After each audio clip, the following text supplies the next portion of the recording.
There was just a lot of basics that Michael Carrick put out there, which I think in the quote-unquote modern game is lost upon with formations and styles and all of those types of things. You gotta start with Man United. Man City. What a performance. What a performance. I mean, even at 0-0, at half time, just from a total just football game point of view, a big game in the Premier League that all of us have said for a long time this season, and maybe going back a year or two now, these kind of big Premier League games are boring. That one wasn't.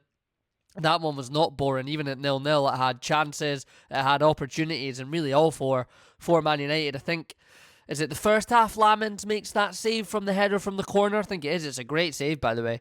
Hell of a save. But Man United are just out the blocks, I think, is probably Pep would expect them to have been, and City would have expected them to have been, and you would expect Man United to be new manager bounce as well, Michael Carrick, all that kind of stuff. But usually that stuff dies out after 15, 20 minutes when you're the away team, and you can turn them around and you can get a bit of control and dictate the game again, especially if you're Pep in your City. And they just never, ever got the opportunity to do that. They never did. The pressure, the relentlessness, the fight, the desire, the energy, the enthusiasm, none of it was lost on Man United at any point during that game. And I think for me, that was the most impressive part of it all. Yeah, the on-the-ball stuff and the counter-attacks and how they looked and how they played and the United, DNA and all that type of stuff. Absolutely. Totally get all that. And that's what we all want to see our team do and play, right? But for me, it was like, especially the fullbacks and Maguire and Martinez, to be fair, just the aggression and how they would block and the passion and how they would get in there and they would block everything was just like, oh God, I haven't seen Man United players do that for a long time. They show up against your Liverpool and stuff like that, and it is a derby, and sometimes they've shown up against City there. But yeah, you have to say huge credit from him, and he's got everything across to the players very, very well in 3 days. He set out for how they should play and what they should do in that game, in a derby game. And look, they've gone and done it, and well done to Michael Carrick and well done to his coaching staff. I think when the teams dropped and I had a little look on my phone, I thought, oh, and Mbuemo's kind of playing as a 9, and Dorgu's playing as like a left winger with Shaw in behind him. And like Bruno, kind of be a 10 and almost just play off Mbuemo. And I just looked across the whole team and thought, everyone's just in a position that you should play them in. Like, I think if we take, like, Harry Maguire, for instance, obviously he's been a big, big talking point at Man United for a long, long time, guys, right? But if you take Harry Maguire, for instance, for me, for Man United, and what coaches have tried to have him do is play high in this kind of, high line and all that type of stuff and get him to play on the halfway line.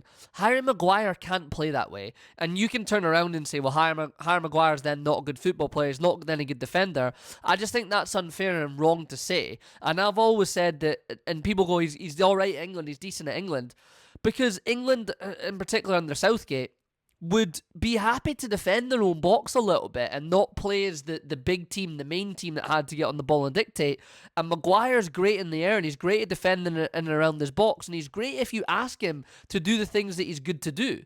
But if you ask him to play high and everything like that, he's not. And I thought even him yesterday and Martinez, just be centre-halves, guys. Be centre-halves and just be aggressive and make it hard for Erling Haaland. And I'm not going to ask you to do anything crazy. I never thought at any point they looked high or anything like that. I thought they looked like defenders. I thought Shaw and Dalot looked like left and right backs, almost a little bit of a throwback left and right backy where they would support their winger and their wingers would in turn with Dorgu and who was playing off the right hand side?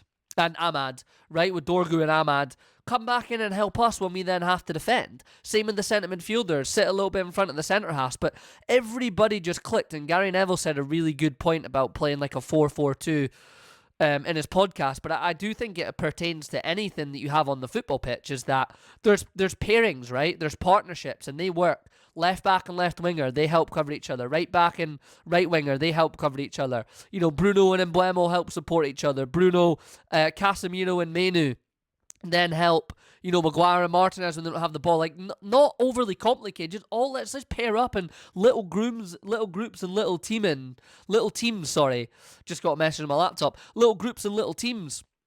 that can just work together and be together. And I just think that there was just a lot of basics that Michael Carrick put out there, which I think in the quote-unquote modern game is lost upon with formations and styles and all of those types of things that I do think we're going to see a swing back to the way that Michael Carrick is doing things. And that's not me to say Michael Carrick right here is the next guru. And I think getting on to my next point about that is like, look, Man United fans, you'll be buzzing for the whole week, everything like that, and so you should. It's a rival game, and it's probably the most, upbeat, impressive performance I've seen at Old Trafford in a long, long time. I can't remember the last time I watched a Man United game, especially them at home, and thought, oof, wow. And they have done well against, big teams even in the kind of last 10, 15 years when they've not been as good, right?